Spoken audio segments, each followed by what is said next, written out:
Google Classroom by Lauren Moore, Education 407, winner 2015.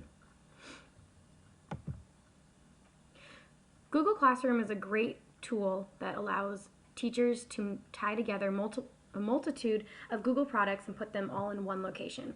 Google Classroom is a great way for teachers to collaborate with students and other teachers on projects, on documents. It allows students to be able to collaborate themselves via documents. It supports a lot of technology in the classroom, which is very good due to today's day and age with most schools getting Chromebooks and smartboards and iPads. Google Classroom runs off of Google products in Google Chrome.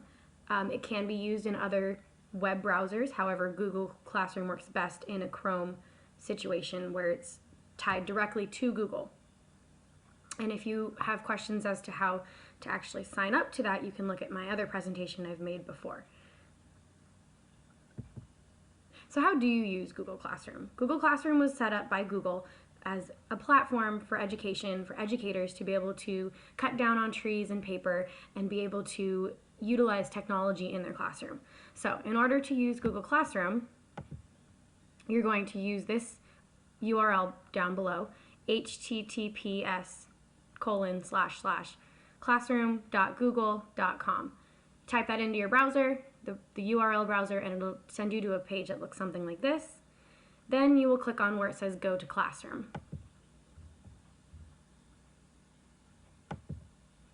Once you've gone into Go to Classroom, if you've already set up Google Classroom, it's going to look somewhat similar to what I have on my page. Now you'll see, in my case, I have 5 different periods. I have period 1, period 2, period 3, period 4, and period 6. I don't currently teach a period 5, thus I don't have a period 5 Google Classroom.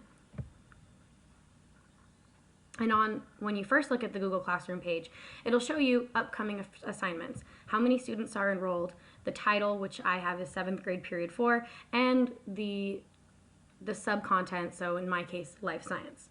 It also has this itty-bitty little folder in the bottom, which automatically connects Google Classroom information to a Google Drive, in which all of your information can be stored there, all of students' assignments, anything that you've posted, such as documents, templates, whatnot. It all gets stored in one convenient location in Google Drive on your personal Google Drive. Now, Google Classroom does work on Google's for Education, which means you need to make sure your school is signed up with Google Classroom. Most of the time, such in my case, they need the SimiValleyUSD.org in order to log on to Google Classroom.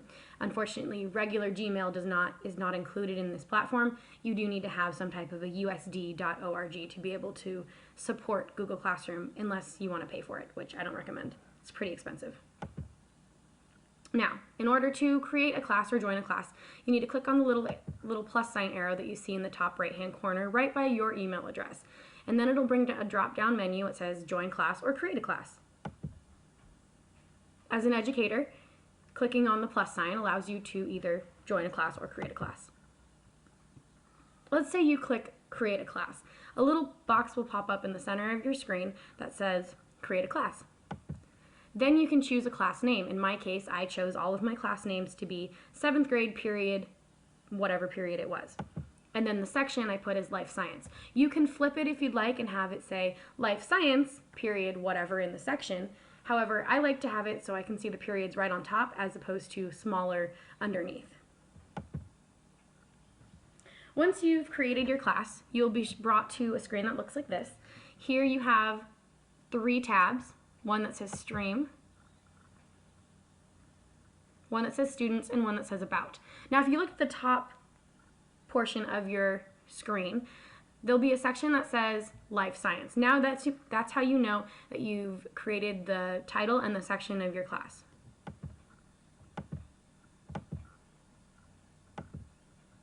Like I said, there's 3 tabs, one for Stream, one for Students, and one for About. When you click on the Students tab, it brings you up to a page where you can see all of your students. Now I've blocked out most of my students' names, that way, so their identity is private. However, you can either choose to invite your students, or you can give them a class code to be able to have them enroll. Because let me tell you, enrolling 200 students with their email can be a little challenging. Now, if you give them the class code, they can simply type in the class code under, when you hit the plus sign, they can click join a class, then they type in the class code and they're automatically enrolled in the class. Now, you can also give students permissions. So in this case, I have students are able to comment. However, there is on the drop-down menu, there's one that says students can comment, students can only view, or students are mute. So you're able to mute a student from commenting. Luckily, I haven't had to do that yet, but that's the option if need be. Now down here, you'll see the students that are enrolled in your class. I have currently in this class period, I believe 36, and it also will give you their email addresses on the right-hand side of the page. Now, if you click the About tab, that's where you get to put in information about your classroom. So, in my case, I have information about the teacher. You can include information about the class, information about the teacher, anything that you would like them to know. So in my case, I have a little bit of information about what the class is going to be talking about. And then I have a little bit of information about myself, so that way parents can see who's teaching the class. Then I have information about an assignment that I usually have students create, which is called What is a Gist, which is a simple summary. And then I have information about my Instagram for the class, Remind, which is a text message service. Then it has information about the room, my personal email, or not personal, my school email, and then a link for students to be able to see the Google folder, which again has all of their documents that they've created, all of their work that they've done via Google Classroom.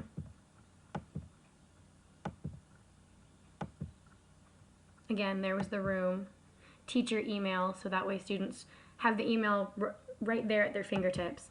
And then again, the Google Drive folder.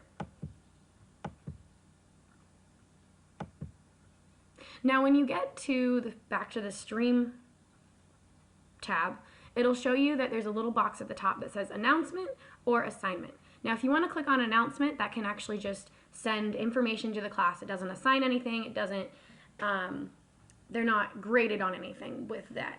So in that case, if you would want to just announce something, you click on the Announcement tab. However, there is the Assignment tab in which you can also assign things. So if you create an assignment, you click on the Assignment tab, and you'll be brought to something that looks similar to this. So you'll be able to type in the title of the assignment, then you can type in the description of the assignment, then you can actually attach something. So if you want them to be able to download and print out a worksheet, you can have them attach a document to it, or you can attach it via Google Drive. You can also attach videos for students to watch. So one day for homework, I assigned to watch 2 2-minute videos. You can actually assign it right here and embed it into your assignment via YouTube, which is already hooked up to Google Classroom. Or if you'd like them to go to a link, you can attach a link as well. So once you've attached your assignment, you then can actually, if it's a Google Doc, you can actually go to a drop-down menu over on the right-hand side that says, in this case it says Students Can View File. Once you click on the drop-down file, it'll bring 3 different options. Students can view file, students can edit file, and students can make a copy, or it'll make a copy for each student. That way each student will get their own copy and they can type directly on it. Students can view file mean that they can look at it and then they can download it, but they can't edit it. And then students can edit the file means each one of them can edit the single document. So that would be good if you're doing a class collaboration in which every single student in that class period is going to collaborate on a certain assignment. This is good. This can be used for teaching about Google Docs, teaching about collaboration. However, you will have to monitor that because 36 students using the same document can get pretty messy.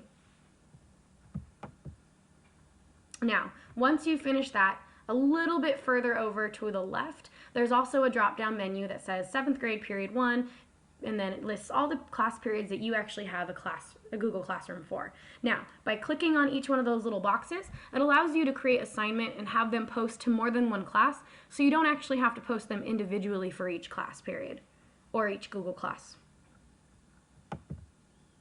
So once you've done that, you then can assign when it's due. So in this case, it'll be due February 15th, and then you can add a time. So you can either do 8:30, 7:30, 6:30, 5:30, whatever time you would like this assignment due.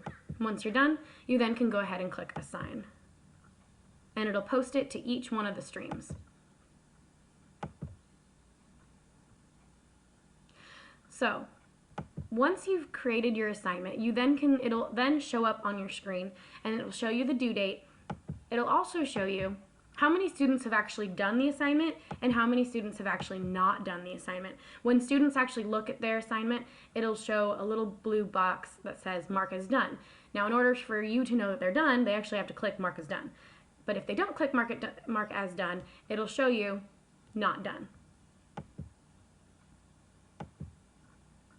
Once you're back up to the stream, once you've posted either your assignment or your announcement to Google Classroom, you are then brought back to the stream page.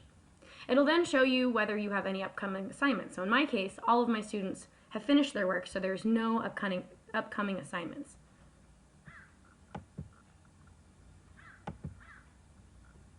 If you'd like to create an announcement, you can then click on the announcement button, and then you can type in whatever announcement you'd like for your class. So what I did on February 12th is I created an announcement that said, here, this is going to be information, some information that we did during class today. These are the worksheets that we've used and completed in class today. This is just so that way, if students were absent, they were able to see what was going on in class.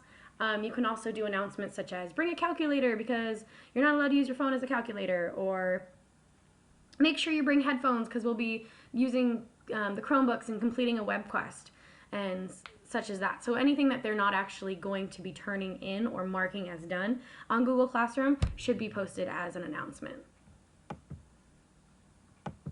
And again, once you've typed in your announcement, you can either attach an assignment, a worksheet, something from your Google Drive, something from YouTube, a website that they need to go look at, and then you can also pick from the drop-down menu, are you assigning it to one class, are you assigning it to 5 classes, and you can make that choice.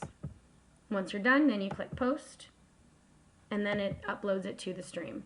Well, that's Google Classroom in a nutshell. Thank you very much for watching, and have a great day.